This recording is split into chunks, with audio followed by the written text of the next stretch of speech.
mudah-mudahan kita diberikan Alhamdulillah, wassalatu wassalamu ala rasulillah Sayyidina wa maulana Muhammad ibn Abdillah wa ala alihi wa sahbihi wa man walah. Wala hawla wala quwwata illa billah. Subhanaka la ilma lana illa ma 'allamtana innaka antal alimul hakim. Rabbi shrah li sadri wa yassir li amri wahlul 'uqdatam min lisani yafqahu qawli wasaddid lisani wahdi qalbi bihaqqi nabiyyika Muhammadin sallallahu alaihi wasallam. Amma ba'd. Sedaya hadirin jamaah Masjid Al-Khazmar ingkang dipun rahmati oleh Allah Subhanahu wa taala.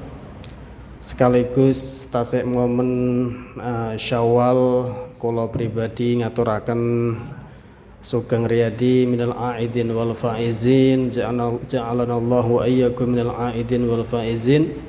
Nyuwun agungipun pangapunten, mohon maaf lahir dan batin. Kemudian kajian pada malam hari ini yaitu kitab Riyadhus Shalihin, karya Al-Imam An-Nawawi.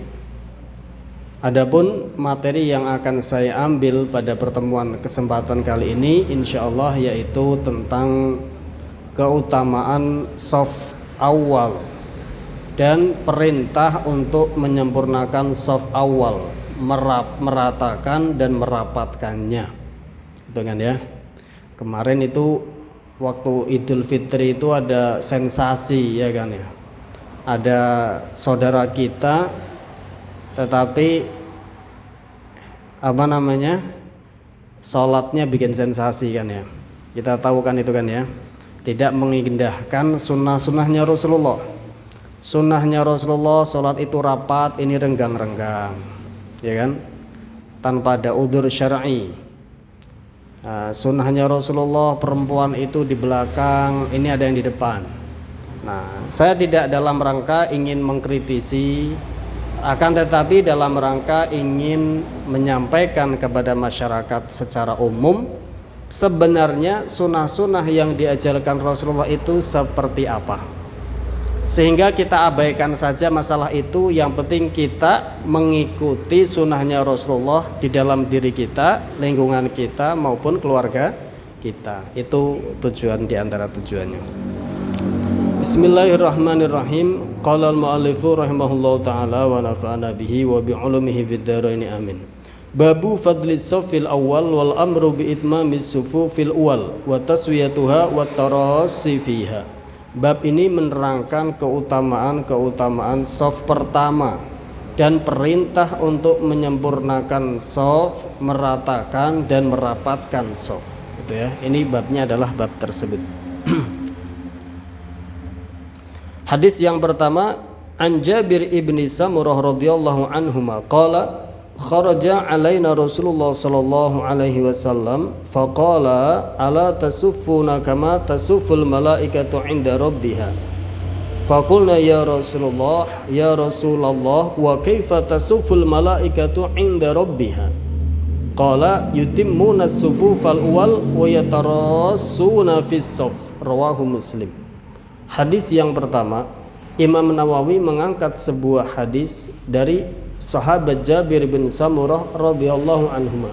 Berkata sahabat Jabir, kharaja alaina Rasulullah sallallahu alaihi wasallam. Ketika kesempatan itu Rasulullah keluar menghampiri kita sekalian para sahabat. Faqala, kemudian berkata baginda Nabi, ala tasufuna kama tasuful malaikatu 'inda rabbiha. Ini baginda Nabi keluar menghampiri para sahabat mungkin di masjid. Kemudian baginda Nabi bersabda, ala tasufuna kama tasuful malaikatu 'inda rabbiha. Kata baginda Nabi sallallahu alaihi wasallam gitu ya. Hendaklah gitu ya, atau ketahuilah atau hendaklah gitu ya, tasufun, kalian semua meratakan shaf, merapikan shaf gitu ya. Tasufuna, rapikan shaf, kalian semua, hendaklah kalian semua merapikan shaf kalian, kama tasuful malaikatu, sebagaimana para malaikatnya Allah berbaris atau mengambil saf inda qiyamiha li ta'ati rabbiha, yaitu ketika malaikat tersebut berdiri taat kepada Allah Subhanahu wa taala. Sahabat masih belum paham. Jadi baginda Nabi keluar menemui para sahabat, kemudian perintah, ya. Kemudian mengatakan, wahai para sahabat, hendaklah kalian merapatkan saf kalian sebagaimana saf-safnya para malaikat. Tapi sahabat ini belum tahu safnya para malaikat itu bagaimana. Kemudian sebagian dari sahabat ada yang bertanya, faqulna ya Rasulullah. Maka sahabat berkata, wahai Rasulullah, wa kaifa tasuful malaikatu 'inda rabbiha. Bagaimana ya Rasulullah safnya para malaikat di hadapan Tuhannya, di hadapan Allah Subhanahu wa taala? Kata para sahabat. Baginda Nabi kemudian menjelaskan, qala yutimmunas sufuful awal, yutimmunas sufufal awal, yaitu para malaikat itu selalu menyempurnakan saf-saf yang pertama dulu sebelum tidak akan membangun atau mendirikan saf kedua sebelum saf yang pertama penuh dulu atau rapat dulu. Ini safnya para malaikat. Qala yutimmus sufufal awal wa yatarassawna fis saffi, itu ya kata baginda Nabi. Wa yatarassuna fis saffi, yaitu para malaikat itu menyempurnakan saf-saf awal, tidak membuat saf baru sebelum saf awal itu rapat. Yang pertama begitu. Kemudian yang kedua kata baginda Nabi, wa yatarassunas saf, dan saling merapatkan saf. Rawahu Muslim, hadis ini diriwayatkan oleh Imam Muslim, gitu ya. Ini jadi perintahnya baginda Nabi. Jadi dalam hadis ini baginda Nabi memberikan peranjuran atau perintah dua perkara. Yang pertama yaitu dua perkara ini diibaratkan, wahai para sahabatku, berbarislah, buatlah saf kalian sebagaimana safnya para malaikat. Ternyata safnya para malaikat itu yaitu apa? Tidak membuat saf kedua sebelum saf pertama yang pertama sempurna. Yang nomor dua, tidak saf itu dibuat kecuali saling rapat, tidak renggang-renggang. Nah, itu ya. Jadi perintahnya baginda Nabi seperti itu. Saf pertama, saf kedua jangan dibuat sebelum saf pertama penuh. Kemudian masing-masing dari saf tarosun itu rapatkan, dibikin rapat. Ini hadis ya, ini hadis. Nanti fikihnya bagaimana, kita akan kaji fikihnya. Batas rapat itu bagaimana sih, nanti akan kita kaji fikihnya. Jadi nggak bisa awak dewe niku mboten ulama, mboten orang alim benar-benar, mau pegangan hadis tok, di dalam memahami hadis itu terkadang kurang pas. Makanya di samping kita belajar hadis juga kita kaji fikihnya bagaimana, karena yang bisa memahami secara sempurna itu adalah ulama yang memang memiliki kapasitas keilmuan memenuhi syarat.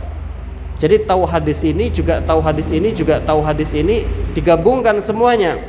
Di samping keilmuannya sempurna, hatinya bersih, masih dekat dengan para tabiin, dengan para sahabat.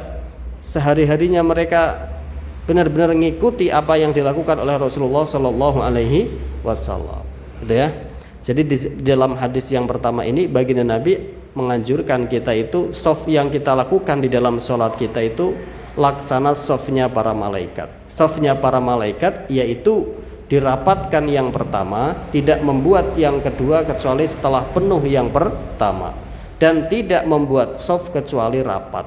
Nah, kemarin yang kita lihat ada saudara kita sholat shafnya renggang-renggang, berarti itu tidak sesuai dengan perintahnya Rasulullah Shallallahu Alaihi Wasallam.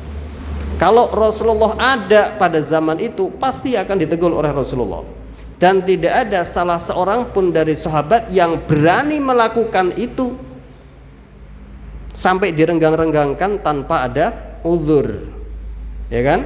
Udzur yang dimaksud adalah udzur syar'i, udzur yang diterima oleh syariat, bukan udzur yang sifatnya tidak syar'i. Karena kalau tidak syar'i semua orang akan beralasan, oh ini ada udzur, oh ini ada udzur, sesuka akhirnya. Akhirnya udzur itu dengan syahwatnya, dengan kemauannya. Kalau kemauannya pengen dianggap ada udzur, tinggal bilang aja udzur. Nah, jadi nggak ada tolak ukurnya yang pokok.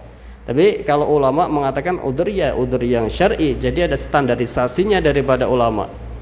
Tidak ada celah bagi orang untuk membikin-bikin sendiri kalau memang sebenarnya mboten udzur. Yang pertama berarti itu tidak sesuai dengan ajarannya baginda Nabi Shallallahu Alaihi Wasallam. Jadi tidak perlu kita tiru. Ya kan? Bahkan sebenarnya hati ini menangis. Kok bisa? Iya.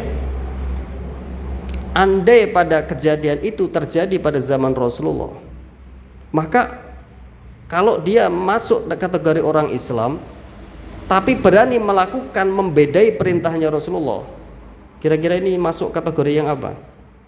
Kemungkinan dekat ya munafikin. Ya kan ya, tidak berani sekali tidak mengindahkan perintahnya Rasulullah. Tidak sedang berbicara sah atau tidak sah. Kalau berbicara sah atau tidak sah, laki-laki sholat pakai celana pokek, yang penting dari pusar sampai lutut ketutup, habis itu badannya nggak pakai baju, berani Jumatan seperti itu jenengan, itu kan sah. Berani jenengan Jumatan seperti itu, pakai celana pokek, katok pokek, yang penting wudel ketutup sampai dengkul ketutup, tapi nggak pakai baju. Berani Jumatan seperti itu kan, kalau yang penting sah, nggak ada yang berani kan. Nah, jadi nggak cukup standarisasi yang penting sah. Kalau ada yang berani ya ada gangguan kejiwaan kan. Kalau berani kan orang bilang oh ini orang ada yang nggak beres ini, ada gangguan ini, nggak normal ini kan begitu. Nggak ada bilang kita itu sah. Rasulullah tidak hanya sekadar mengatakan sah, tetapi ya hal-hal seperti itu mungkin dilakukan dalam keadaan darurat. Contoh, tidak ada pakaian kecuali itu, ya sholat seperti itu darurat, ya sah. Tapi dalam keadaan ikhtiar, dalam keadaan tidak ada keterpaksaan, ya kita indahkan perintahnya Rasulullah Sallallahu Alaihi Wasallam. Lalu bagaimana ulama mengatakan fatukrohu mukhalafatuhu wa yafutu biha thawabul jamaah. Maka hukumnya tidak mengindahkan perintahnya Rasulullah itu makruh. Makruh itu bukan perkara abu-abu para teman ya, para hadirin semuanya. Makruh itu bukan masalah abu-abu atau pink atau biru ya. Makruh itu ada larangan tapi ghairu jazim. Coba belajar usul yang benar. Nahi itu ada larangan tapi jazim, tapi larangannya kuat, maka jadinya haram. Haram itu ada larangan tapi larangannya jazim, kuat, maka jadinya hukum haram. Contohnya apa? Contohnya la taqrabuz zina, ada larangan mendekati zina. Atau contohnya contohnya masalah larangan-larangan membunuh atau mencuri, itu semua larangan-larangan yang kuat. Maka jadi kalau kita belajar usul fikih, antara haram dengan makruh itu sama-sama perkara yang dilarang. Hanya saja level kekuatan larangannya berbeda. Kalau haram larangannya kuat, kalau makruh larangannya tidak kuat, tapi sama-sama sebenarnya dilarang oleh agama. Begitu ya. Karena setelah perkara yang dilarang ada namanya perkara yang mubah. Nah, kalau mubah itu baru perkara yang boleh-boleh saja. Dikerjakan apa enggak dikerjakan, tidak ada perintah, tidak ada larangan, itu mubah. Ada namanya mustahab, sunnah. Sunnah itu perintah tetapi perintahnya tidak seberapa kuat, maka sunnah. Kalau perintahnya sangat kuat, maka hukumnya wajib. Ya, jadi sekarang tahu, makruh itu bukan perkara masalah warna abu-abu atau pink atau ungu. Makruh itu tetap larangan dari Allah Subhanahu wa ta'ala, hanya saja larangan yang tidak kuat. Kalau larangan yang kuat namanya haram. Nahyun jazimun, larangan yang kuat namanya haram. Tapi nahyun ghairu jazim, larangan yang tidak seberapa kuat, maka kena hasil hukumnya menjadi makruh. Gitu ya. Ulama mengatakan fatukrohu mukhalafatuhu. Maka hukumnya makruh, membedai sunnah-sunnahnya Rasulullah Sallallahu Alaihi Wasallam. Sunnahnya Rasulullah perempuan itu di belakang, perempuan di depan, makruh. Kecuali di Makkah, Pak Ustadz, bagaimana di Makkah itu? Ya namanya di Mekah itu pengecualian, ya. Pengecualian di seluruh dunia ya. Dari zaman Nabi Adam sampai nanti hari kiamat, yang namanya matof, tempat tawaf atau Ka'bah itu satu. Jadi nggak ada tempat kecuali di situ. Itu miliknya semua umat Islam semuanya, laki-laki, perempuan, tua, muda, besar, kecil, dari negara manapun. Makanya tidak bisa dihindarkan kalau sholat ya di tempat itu, karena itu satu-satunya tempat. Memang seluruhnya tempatnya di situ. Jadi seluruh dunia itu tempat tawaf itu ya nggak ada tempat lain kecuali di situ. Kalau ada tempat lain ya pasti dipisahkan, laki-laki sendiri, perempuan sendiri. Tetapi kan nyatanya nggak ada. Kadang orang-orang itu bertanya, Pak Ustadz, saya itu di Indonesia itu kan laki-laki perempuan dipisah. Tapi ternyata ketika saya berangkat haji di sana juga perempuan kadang ada sholatnya di sela-sela laki-laki. Nah itu pengecualian. Karena tidak ada matof, tempat tawaf itu cuma itu, tidak ada tempat lagi, ya kan? Itu pun ketika masuk waktu sholat, para petugas itu masih mengumumkan. Cuma jenengan semua orang Indonesia nggak paham pengumuman bahasanya. Yang perempuan suruh mundur, perempuan suruh belakang, perempuan suruh belakang. Kadang ini kan bapak haji yang baru pulang itu kan ada komplain begitu kan? Ya nggak pernah dengar nggak komplainan seperti ini dari para pak haji itu? Saya haji di Mekah kok ternyata softnya perempuan aja campur, ya kan? Ya nggak begitu. Itu kalau jenengan memperhatikan itu para petugasnya ketika masuk waktu sholat itu sering mengingatkan perempuan mundur, perempuan di belakang. Nah, keburu udah qomat masih ada di tengah. Kenapa? Karena dia sedang tawaf, mungkin tawafnya baru 3 putaran, akhirnya sholat di tempat itu. Ya, sementara di tempat tawaf itu hanya itu, tidak ada tempat lain kecuali itu, entah mau laki, entah mau perempuan. Itu jadi pengecualian, tidak bisa dibahas. Ngerti nggih? Ini yang pertama. Lalu batasan di sini dikatakan wa yatarasuna fis shaf. Yang pertama tidak membuat shaf kecuali shaf yang pertama sempurna dulu. Yang kedua merapatkan shaf. Definisi merapatkan shaf itu bagaimana? Apakah seperti yang kita lihat kakinya longgar banget atau kakinya sedang? Bagaimana ini? Ya, merapatkan shaf ya. Yang pasti rapat ya. Tapi rapatnya sekiranya tidak menimbulkan doror, tidak mengganggu atau mengusik tetangga kita. Ulama memberi pelanggaran, memberi definisi jarak antara telapak kaki yang kanan dengan kiri itu sekadar 1 kilan, 1 jengkal, 1 shibr. Ini namanya 1 kilan ya. Ini loh. Ini ya. Jarak antara telapak kaki kanan maupun kiri itu sejarak 1 kilan, baik dalam keadaan berdiri, baik dalam keadaan ruku, baik dalam keadaan sujud, baik dalam keadaan duduk di antara 2 sujud. Selama dalam keadaan sholat jaraknya 1 kilan. Dengkul dengan dengkul juga 1 kilan. Paham ya? Itu jaraknya. Tidak dirapatkan banget, tidak dilonggarkan banget. Kalau sebagian kita memahami, karena ada orang mungkin hanya memahami hadis, fikihnya kurang sehingga kakinya dibuka lebar banget. Tapi begitu dia ruku, sujud, mimpes dia. Efeknya apa? Rapatnya cuma dalam posisi berdiri. Dalam posisi ruku akhirnya tidak rapat. Dalam posisi sujud juga tidak rapat. Yang kedua juga mengganggu orang. Yang orangnya itu berdirinya agak telat, nggak dapat tempat untuk berpijak, keambil tetangganya, doyong akhirnya Pak. Sholatnya gak khusyuk akhirnya. Terus membuatan. Jadi itu loh, ikuti fikih, ikuti fuqaha, karena ulama itu pastilah yang paling pas di dalam mengijtihadi dibanding akal kita, dibanding timbangannya akal kita. Kita itu kan cuma dengar 1-2 hadis. Kalau ulama kan memang mengijtihadi, semuanya dikumpulkan, hasilnya seperti itu. Jadi bisa dipahami ya. Jadi jarak antara telapak kaki satu kanan dengan kiri itu sekadar 1 kilan.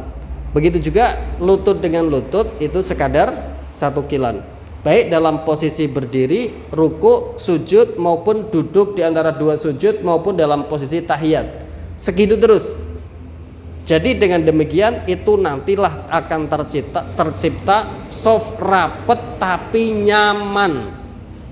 Ya, softnya rapet tetapi tidak mengganggu tetangga sebelahnya.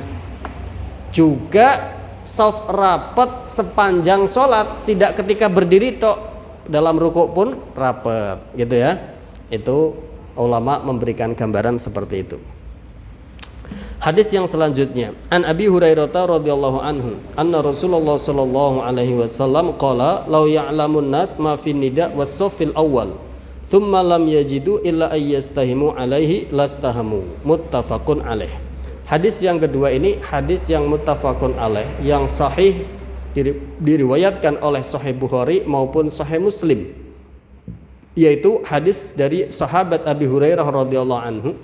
Sahabat Abi Hurairah ini ya sering kita dengar, sering saya sampaikan, beliau adalah paling banyaknya orang yang sahabat yang meriwayatkan hadisnya baginda Nabi. Sahabat yang paling banyak riwayat hadisnya ya sahabat Abi Hurairah. Bukan Sayyidina Abu Bakar yang paling pembesarnya sahabat, bukan Sayyidina Umar, bukan juga Sayyidah Aisyah sebagai Aisyah sebagai istrinya, yang tentu selalu bersama baginda Nabi, tidak. Tapi sahabat yang paling banyak meriwayatkan hadisnya Nabi adalah sahabat Abi Hurairah radhiyallahu anhu. Yaitu karena sahabat Abi Hurairah ini memang datang kepada baginda Nabi itu niatnya ngaji, ibaratnya mondok. Jadi ngajinya itu tidak buat sampingan tapi sepenuhnya. Ya, 100% spesialis untuk mengambil ilmunya Rasulullah sallallahu alaihi wasallam. Jadi beliau benar-benar meluangkan waktunya, meninggalkan semuanya, sampai tinggal di emperan masjid. Ya, masjid, tepi masjidnya dibikin emperan, dibuat tempat tinggal. Ya, fuqara, orang yang sangat miskin sekali, kadang makan, kadang tidak, demi bisa selalu mendapatkan ilmunya Rasulullah. Sewaktu-waktu Rasulullah berbicara apa, bersabda apa, sahabat ini hadir, menangkap ilmunya. Coba kalau tidak tinggal di situ. Nah, tentu kan tidak hanya akan mendengarkan, jarang-jarang, ya kan?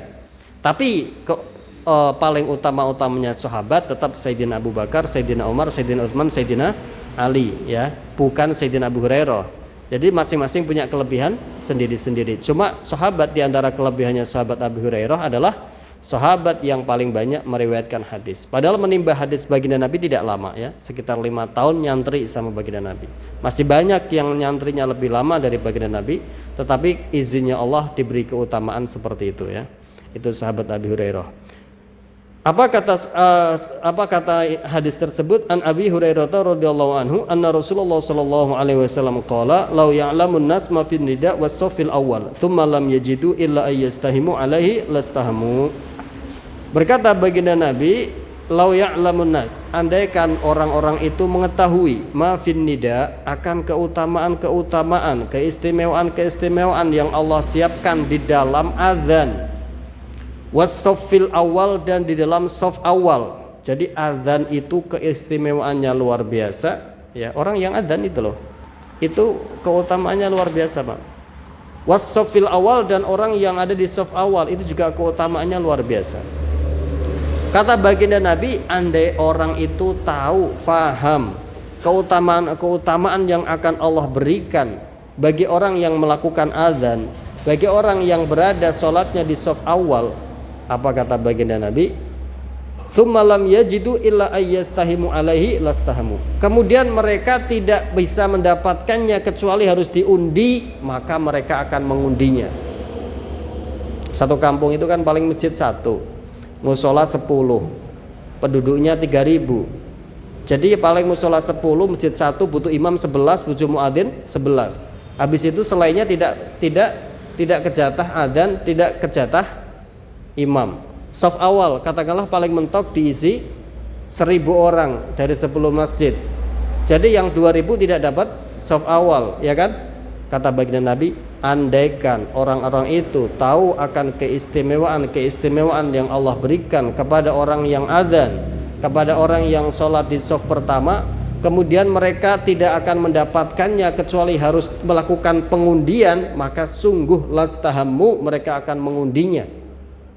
Ya, sekarang soft awal ini kececer, Pak. Ya, Pak. Sampan wae jenengan mawon. Seperti apa gitu loh. Seperti nggak laku gitu loh. Ya. Padahal kata Rasulullah, andai kita itu mengetahui akan keistimewaan yang Allah berikan kepada orang yang sholat di shaf pertama, kemudian karena shaf pertama itu terbatas, tidak muat untuk semua orang, sehingga untuk mendapatkannya harus diundi, lastahamu yakti, sungguh mereka akan mengundinya demi mendapatkan shaf awal. Ini ya, kalau ini fadilahnya shaf awal. Ini ya dikatakan seperti itu. Illa ayyastahimu ayyaqtari'u, yaitu mengundinya. Muttafaqun alaih. Hadis ini merupakan hadis yang diriwayatkan oleh Imam Bukhari dan Imam Muslim. Muttafaqun alaih.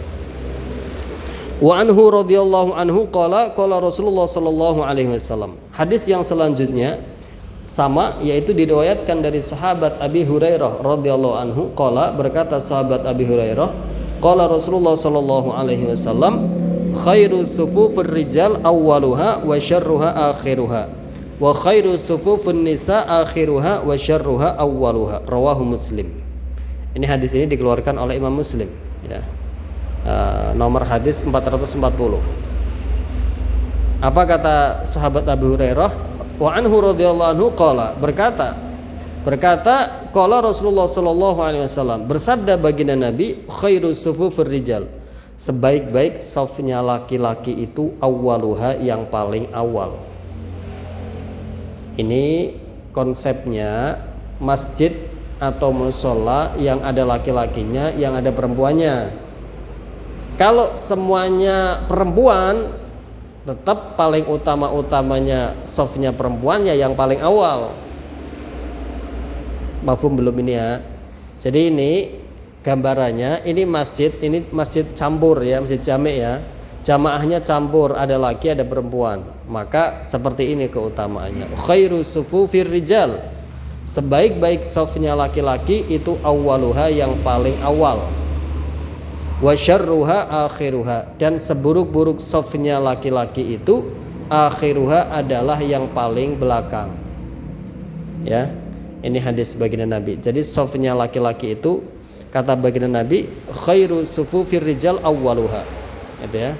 Sebaik-baik safnya laki-laki itu yang paling depan. Ini yang bersabda baginda Nabi loh ya. Jangan diakal-akali kalau yang sudah bersabda baginda Nabi. Baginda Nabi dikatakan di dalam surat An-Najm, wan najmi idza hawa. Terus apa? Ma dhalla sahibukum wa ma ghawa. Wa ma yantiqu 'anil hawa in huwa illa wahyun yuha. Baginda Nabi itu tidak pernah mengucapkan sesuatu dari hawanya, dari hawa nafsunya, in huwa illa wahyun yuha, kecuali yang diucapkan itu wahyu dari Allah Subhanahu wa taala. Jadi enggak bisa diakal-akali. Ya, sebaik-baik safnya laki-laki itu yang paling depan, seburuk-buruknya safnya laki-laki ini yang paling belakang. Lanjut, wa khairu sufufin nisa. Terus apa yang dikata baginda Nabi? Wa khairu sufufin nisa akhiruha.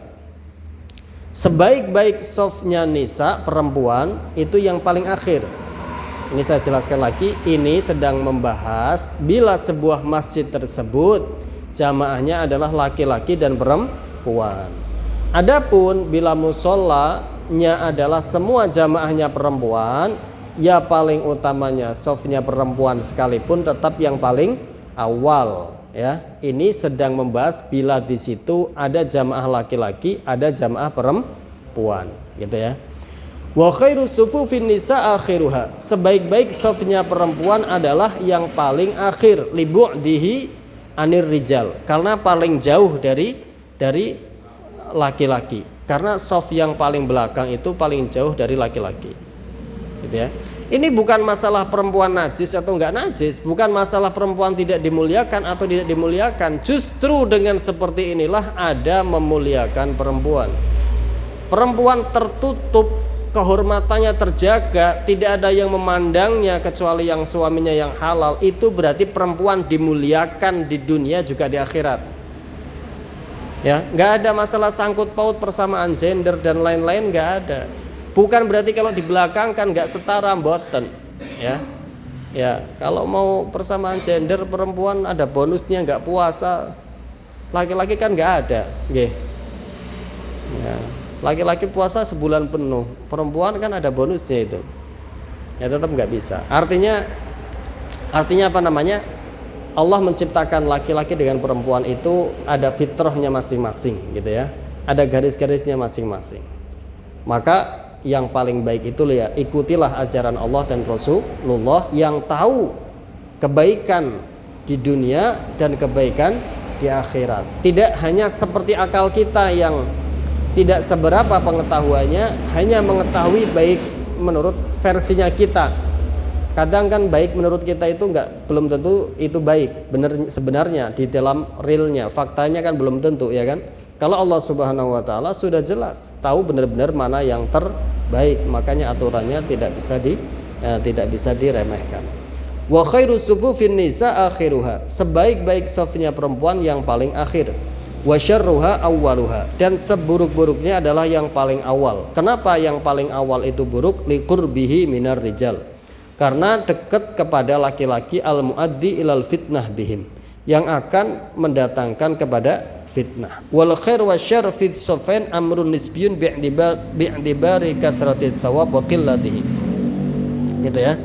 Jadi dalam hadis ini Rasulullah memberikan ibaratnya itu apa ya? Undang-undang ya. Secara tidak langsung itu memberikan aturan yang sangat indah kepada kita, kepada umatnya. Karena di akhir zaman itu sudah pasti nanti akan campur aduk gitu ya. Sudah wajar lah laki-laki itu ya cenderung male ya kepada perempuan. Sebaliknya perempuan pun juga cenderung kepada laki-laki. Itu sudah wajar. Ya kan? Tempat kok laki-laki semua atau perempuan semua, beda dengan tempat yang ada laki-laki ada perempuannya. Sepertinya lebih indah kalau campur karena ada syahwatnya, ya kan? Tapi kita juga harus tahu syahwat itu kan dilarang. Syahwat yang tidak halal itu kan tidak boleh. Itu kan menimbulkan fitnah. Padahal kita sedang hendak ibadah kepada Allah Subhanahu wa taala. Maka lakukan sebersih mungkin ibadah kita kepada Allah, setakwa mungkin gitu kan ya. In akramakum indallahi atqakum. Paling mulia di antara kalian di sisi Allah itu yang paling takwa. Takwa itu yang paling menjauhi maksiat dan menjalankan taat perintah Allah Subhanahu wa taala. Gitu ya.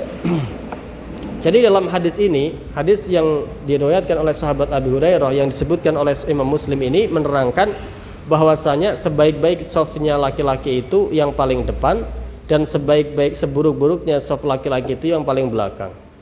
Kemudian sebaik-baiknya safnya perempuan adalah yang paling belakang dan seburuk-buruknya adalah yang paling depan. Alasannya kenapa? Satu, perlu dipahami, ini hadis sedang menerangkan bila situasinya jamaahnya adalah laki-laki dan perempuan. Yang kedua, ada makna yang juga penting kita perlu ambil.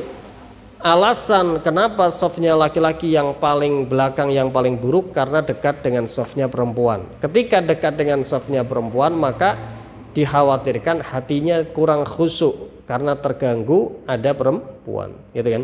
Coba kalau kalian mau sholat atau mau keluar, tapi di dunia ini semuanya laki-laki, kira-kira kalian pagi-pagi itu sudah mandi, pakai minyak wangi, pakai baju yang rapi nggak?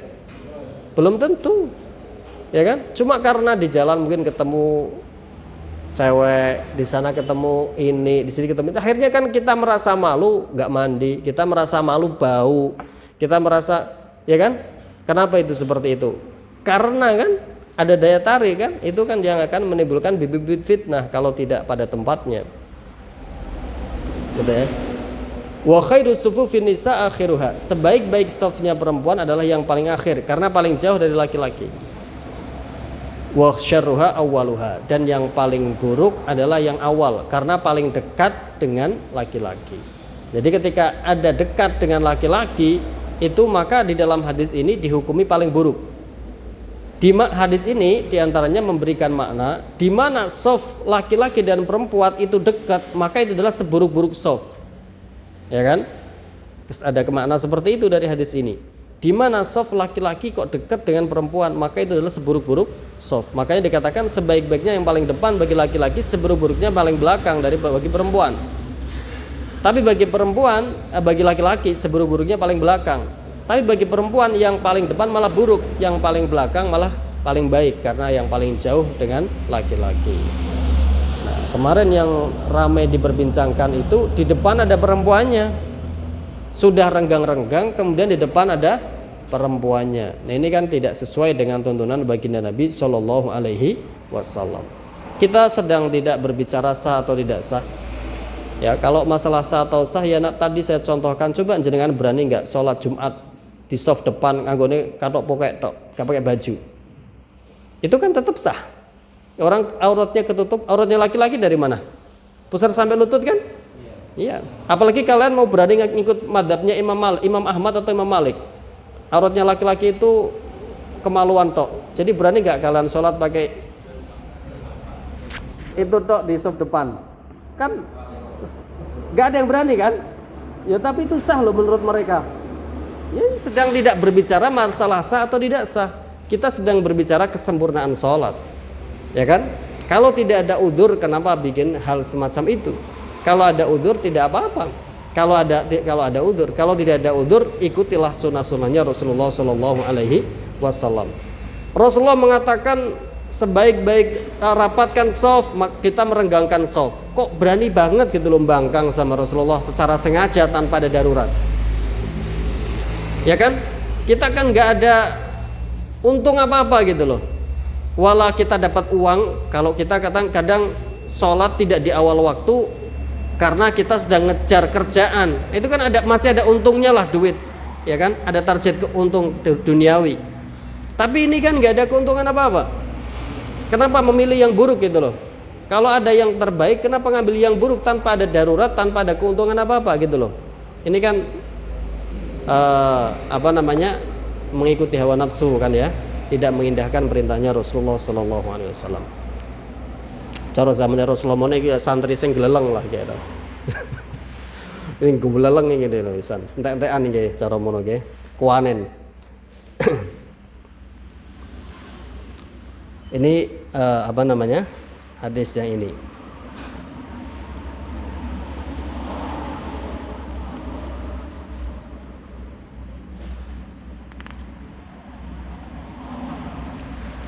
Hadis yang selanjutnya an Abi Mas'ud radhiyallahu anhu qala kana Rasulullah sallallahu alaihi wasallam yamsahu manakibana fi shalah wa yaqul istawu wa la takhtalifu fatakhtalifu qulubakum liyani minkum ulul ahlam wan nuha thumma alladhina yalunahum rawahu Muslim. Hadis yang selanjutnya diriwayatkan dari sahabat Abi Mas'ud radhiyallahu anhu qala berkata, karena Rasulullah Shallallahu Alaihi Wasallam ada pada suatu kesempatan baginda Nabi Shallallahu Alaihi Wasallam itu yamsahu manakibana, mengusap pundak kita para sahabat fis sholati, memegang pundak kita para sahabat fis sholati dalam keadaan sholat kita. Wa yaqul, dan baginda Nabi bersabda istawu wala takhtalifu, ya luruskan shafnya. Wala takhtalifu, dan jangan kalian berbeda-beda shafnya, tidak dirapikan, tidak dirapatkan. Kata baginda Nabi, kalau kalian tidak rapatkan shafnya, fatakhtalifu qulubakum, maka hati kalian akan menjadi berpecah belah, akan menjadi berselisih. Ya kan? Nah, nyata enggak? Nyata apa badan? Nyata banget. Enggak hanya mereka yang berjajaran yang hatinya berselisih, hatta di kalangan kita pun menimbulkan keresahan, ya kan? Nah, kalau tuntunannya Rasulullah seperti ini, kenapa nggak diindahkan tuntunannya Rasulullah tanpa ada udzur? Kalau ada udzur ya lain cerita. Tanpa ada udzur, fatakhtalifu qulubakum. Rasulullah sudah mengatakan, rapatkan shaf kalian, jangan berselisih di dalam shafnya. Kalau kalian berselisih tidak merapikan shafnya, maka kata Rasulullah fatakhtalifu qulubakum, maka bisa menjadi sebab fatakhtalifa, maka bisa menjadi sebab fa-nya sababiyah, fatakhtalifa qulubukum, maka bisa menjadi sebab lahirnya perselisihan di antara kalian, di dalam hati kalian. Nyata, ya kan? Akhirnya menimbulkan perselisihan di dalam umat sendiri, umat Islam sendiri. Harusnya umat Islam itu satu, saling merangkul.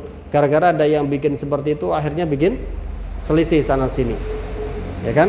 Nah, ini saya sampaikan hadis-hadisnya Rasulullah agar kita tahu sebenarnya yang diajarkan oleh Rasulullah itu bagaimana. Nah, kita kembalikan kepada pribadi kita ambil yang baik tentunya dan tidak perlu mengikuti yang tidak diajarkan oleh baginda Nabi sallallahu alaihi wasallam. Fatakhtalifa qulubakum. Lanjut baginda Nabi mengatakan lanjut baginda Nabi mengatakan bersabda,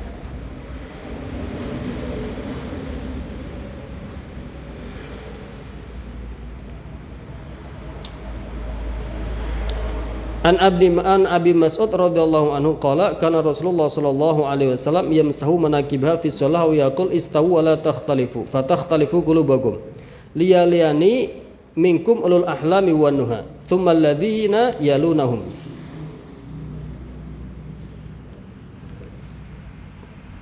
thumma alladhina yalunahum.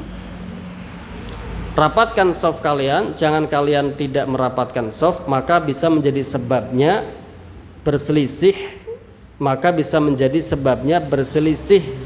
hati atau di antara kalian terjadi perselisihan. Yang pertama begitu. Kemudian hendaklah yang di sebelahnya Rasulullah itu, yang di sebelahku itu orang-orang yang memiliki akal. Ya kan? Ulul ahlami wanha, orang-orang yang memiliki akal. Artinya yang di sebelah Rasulullah itu orang yang memiliki ilmu. Makanya hatta ketika kita sholat, yang di belakang imam itu hendaklah orang-orang yang berilmu.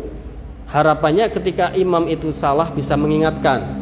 Harapannya ketika imam itu batal bisa maju menjadi gantinya. Nah, itu makanya yang di belakang imam itu dianjurkan orang-orang yang memiliki ilmu, orang-orang yang ahli fikih, yang tahu ilmu, ustadz-ustadznya. Jangan yang di belakang imam malah orang yang tidak tahu sama sekali, yang ustadz-ustadznya malah jauh, kecuali dalam keadaan tertentu ya, tidak artinya memang ada udzur dan lain-lain. Tapi dalam keadaan ikhtiar tidak ada udzur apapun, maka sebaiknya yang di belakang imam itu adalah orang-orang yang berilmu, supaya bisa mengingatkan ketika imam itu bacaannya salah, supaya bisa mengganti ketika imam itu batal sholatnya.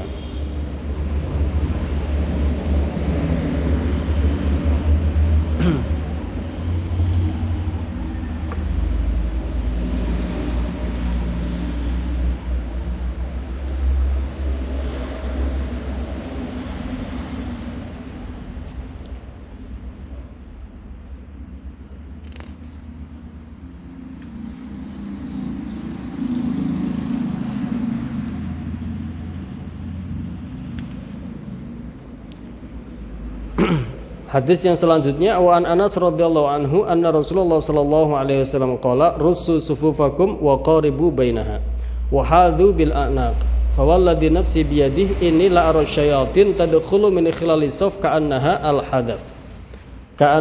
hadaf. Hadis yang selanjutnya diriwayatkan dari sahabat Anas radhiyallahu anhu anna Rasulullah sallallahu alaihi wasallam, bahwasanya baginda Nabi sallallahu alaihi wasallam qala bersabda, russu sufufakum, rapatkanlah saf-saf kalian, wa qaribu bainaha, dan saling mendekatkanlah antara saf-saf kalian. Tapi tadi sudah saya jelaskan ya keterangannya fuqaha, definisi rapat itu menurut fuqaha bagaimana gitu ya. Jadi jaraknya antara satu kaki dengan kakinya lagi sendiri ya, antara telapak kaki kanan dengan kiri itu sekadar satu kilan itu ya. Baik dalam keadaan berdiri, ruku, sujud, tasyahud, duduk tasyahud, tahiyat, semuanya kurang lebih jaraknya satu kilan antara telapak kanan dan kiri, dengkul kanan dan dengkul kiri kurang lebih satu kilan. Maka dengan begitu akan benar-benar shaf itu rapat tanpa ada mengganggu, juga full sepenuh sholat itu benar-benar rapat, tidak hanya dalam keadaan berdiri toh. Itu ya. Kata baginda Nabi, russu sufufakum, rapatkanlah shaf kalian, wa qaribu bainaha, dan saling mendekatkanlah ya, jangan jauh-jauh. Ya, rapatkan dan jangan jauh-jauh ya. Kemarin kan jauh-jauh banget itu. Wahadu bil a'naq, dan ratakan ya, wahadu, dan saling mensejajarkanlah kalian bil a'naqi, dengan leher-leher kalian.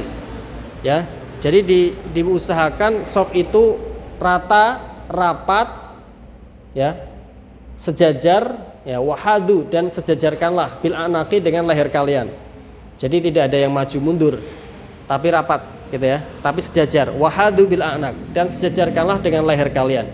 Fawalladzi nafsi biyadihi inilah arasyayatin tadkhulu min khilalis saf ka'annaha al-hadaf. Baginda Nabi kemudian mengatakan, fawalladzi nafsi biyadihi, demi zat yang jiwaku berada di dalam genggamannya, yaitu demi Allah Subhanahu wa taala, kata baginda Nabi, inilah arasyayatin, sesungguhnya aku melihat setan-setan itu tadkhulu min khilalis saf, itu bisa masuk dari sela-sela saf yang tidak rapat, ka'annaha al-hadaf, seolah-olah seperti sampai setan-setan itu menyerupai kambing-kambing kecil gitu ya. Kambing itu yang kecil, kambing kancil atau namanya.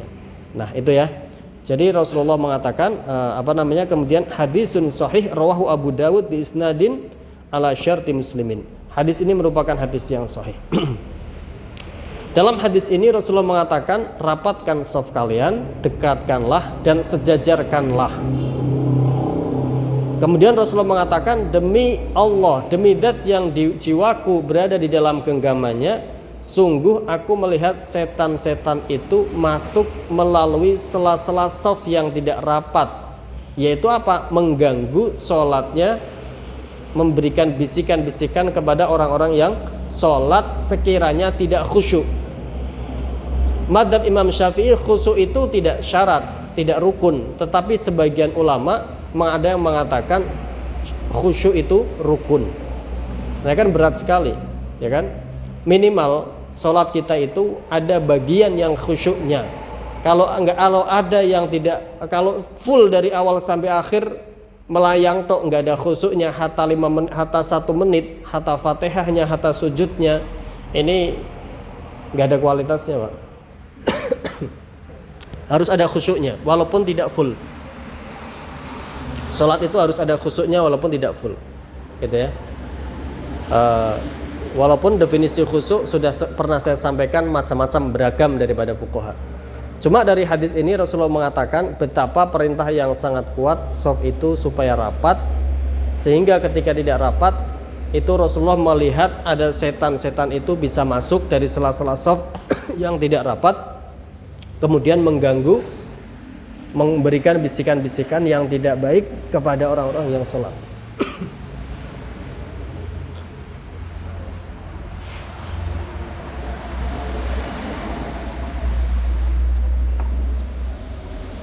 Sehingga sholatnya potensi tidak khusyuk, gitu ya.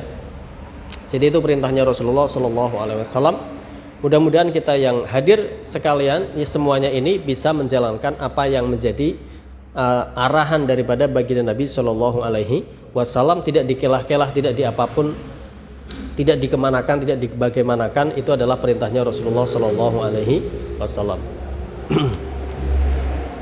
Kemudian bagaimana fuqaha berbicara tentang shaf? Tadi kita sudah berbicara tentang shaf dari segi hadisnya. Kemudian dari segi fikihnya bagaimana? Taswiyatus sufuf itu hukumnya sunnah. Wal amru bidzalik. Jadi di antara perkara yang disunahkan ketika sholat berjamaah adalah meratakan shaf dan perintah untuk meratakannya. Meratakan shaf dan perintah untuk meratakannya, itu ya. Apa yang dimaksud meratakan shaf? Yang pertama ta'diluha, sejajar. Wattarasi fiha, rapat. Wawasluha, nyambung. Wasaddu farjiha, kalau ada shaf yang berlubang karena dia jamaahnya batal mundur, maka isi. Atau kejadian ini memang sebelum sholat dimulai, jangan bikin dulu sebelum dirapatkan. Itu namanya taswiyatus sufuf juga. Wasaddu farjiha. Wataqarubiha, saling berdekatan. Watahadil qaimin bihaitu la yataqaddam sadru wahidin, dan saling sejajar sekiranya tidak ada yang maju mundur. Itu juga termasuk diantara perintah merapatkan shaf. Kalau hal itu tidak dilaksanakan maka hukumnya makruh. Dan ketika setiap kemakruhan dilakukan di dalam sholat, maka fadilahnya sholat yang 27 derajat itu tidak diperoleh. Setiap sholat jamaah kan keutamanya 27 derajat kan. Setiap sholat berjamaah di mana di situ melakukan kemakruhan, maka keutamaan 27 derajat tadi tidak akan didapatkannya. Karena apa? Karena melakukan kemakruhan menurut Imam Ibnu Hajar. Fa in khalafa fi syai'in min dzalik kuriha wa fatahu fadilatul jama' inda hajim inda Ibnu Hajar. Ketika merapatkan soft tadi tidak dilakukan, ada yang tidak diindahkan daripada merapatkan soft tadi, maka keutamaan sholat berjamaah akan hilang menurut Syekh Ibnu Hajar. Wa inda Syihab Ar-Ramli kullu makruhin min haitsul jamaah mufawwitun li fadilatiha illa taswiyatas sufuf. Menurut Imam Ramli sama, setiap kemakruhan yang dilakukan di dalam sholat berjamaah akan menghilangkan keutamaan atau fadilahnya sholat jamaah, kecuali masalah soft masih tetap mendapat keutamaan menurut Imam Ramli, ya. Tapi makruh, cuma keutamaannya sholat berjamaah tidak hilang menurut Imam Ramli. Paling utama-utamanya soft itu yang awal, ya. Bahkan Imam Ibnu Hajar di dalam Zawajir, kitab Zawajir menjadikan ya qat'us soft, tidak meratakan soft itu merupakan dosa besar. Tapi ini Imam Ibnu Hajar tok di kitab Zawajir. Yang lainnya enggak, yang lainnya makruh. Paling utama-utamanya soft itu adalah yang awal. Wa huwa alladzi yalil imam wa in takhallalahu mimbar aw maksura aw a'midah. Itu adalah soft awal adalah soft yang di belakang imam. Kemudian setelahnya ini bagi laki-laki. Tapi bagi perempuan bila tempatnya semuanya perempuan sama, yang paling utama adalah awal. Tapi bila campur seperti tadi, yang paling utama adalah yang paling jauh daripada laki-laki.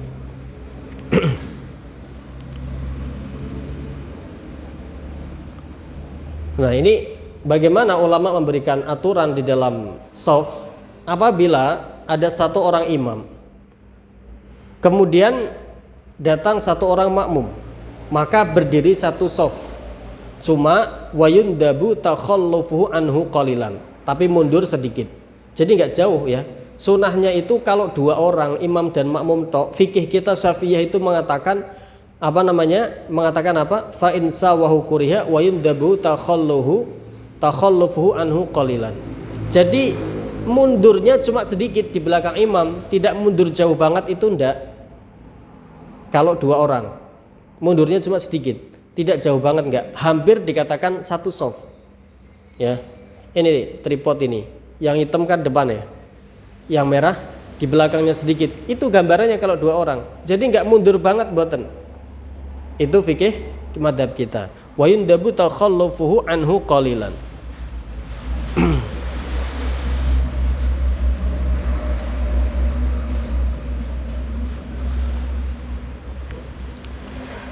Wa ayyaqifa adz-dzakaru an yaminihi. Kalau yang makmum tadi adalah laki-laki, maka berdiri di belakangnya sedikit tadi adalah sebelah kanannya. Fa in ja'u akhar fa an yasarihi. Tapi kalau datang lagi laki-laki yang kedua, berarti makmumnya tadi satu, terus tambah lagi makmum satu, jadi makmum dua, maka di belakang tapi sebelah kiri. Kemudian setelah takbir Allahu Akbar, imamnya maju atau makmumnya dua mundur. Setelah mundur, makmum tadi berada di belakang imam tepat. Ya, ibarat imam itu sisi kanannya separuh ke makmum ini, separuh ke sisi makmum yang ini. Jadi sejajar begitu ya. Ini kalau dua. Tapi kalau pertama takbir sendirian sebelah kanan. Takbir lagi kedua sebelah kiri. Setelah takbir semuanya, kemudian hatta yang terakhir sudah takbir, mundur makmumnya bersama-sama, tapi harus gerakannya tidak boleh lebih dari 3 gerakan, sehingga posisi kedua makmum tadi berada di belakang imam tepat, tidak doyong ke kanan, tidak doyong ke kiri. Paham ya? Kadang orang itu imam Allahu Akbar, datang lagi sebelah kanan lagi, datang lagi sebelah kanan lagi, datang sampai pol mentok, kirinya kosong blong. Nggak benar seperti itu. Ya, iya, jeglek, cara pesawat kayak semabur gitu, sengkleh ya, bahasa enaknya kita the sengkleh gitu ya. Jadi bagaimana kalau datang satu orang sebelah kanan Allahu Akbar, datang lagi sebelah kiri Allahu Akbar. Setelah takbir makmum tadi mundur dua-duanya, kemudian agak merapat sedikit. Jadi setelah mundur merapat. Jadi melakukan dua perkara, mundur kan masih ada lubangnya di tengah kan, merapat seret. Nah, dengan demikian ini dua-duanya berada di belakang imam tepat. Tidak doyong kanan, tidak doyong kiri. Datang lagi takbirnya di kanan, datang lagi takbirnya di kiri. Datang lagi nanti takbirnya kanan lagi, datang lagi di kiri lagi. Jadi seimbang terus. Tidak datang lagi kanan meneh,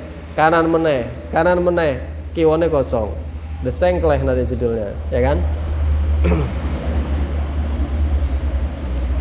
Tsumma yatakut itu ya.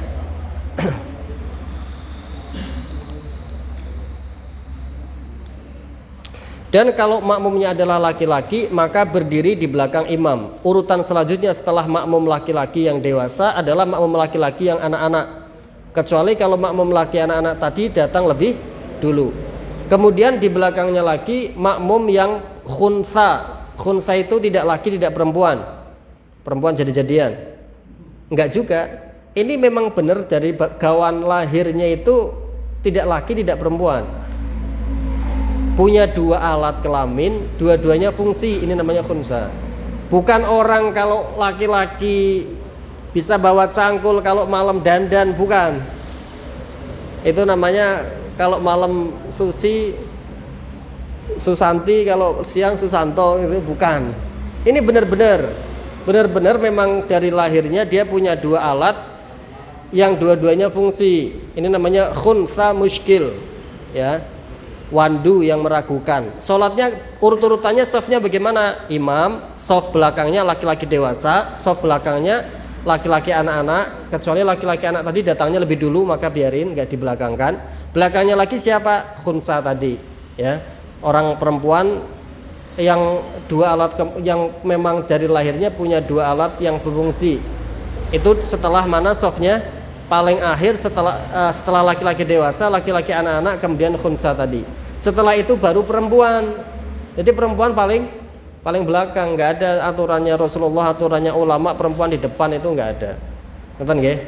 Jadi gawe ribet tok wis ngono. Enggak usah bikin sensasi ya, bikin sensasi, tapi jangan main-main dengan agamanya Allah dan agamanya Rasulullah sallallahu alaihi wasallam. Takutnya nanti matinya suul khotimah. Kata ya. Naudzubillah min dzalik ya. Maka tan kemawon ingkang saged kula aturaken, mudah-mudahan bermanfaat. Apa yang saya sampaikan ini hanya sekedar menyampaikan ilmu atau tuntunan dari Rasulullah sallallahu alaihi wasallam, sehingga di zaman yang akhir ini banyak orang yang mungkin bikin sensasi seperti itu, kita bisa memilah-milih. Oh, yang diajarkan Rasulullah seperti ini, maka saya tidak mengikuti itu. Saya tetap mengikuti apa yang diajarkan oleh Rasulullah sallallahu alaihi wasallam. Barangkali ada kurang sopan atau ada salah mengucapkan atau ada sabkul lisan atau ada menyinggung orang, mohon dimaafkan. Wal afu minkum. Wassalamualaikum warahmatullahi wabarakatuh.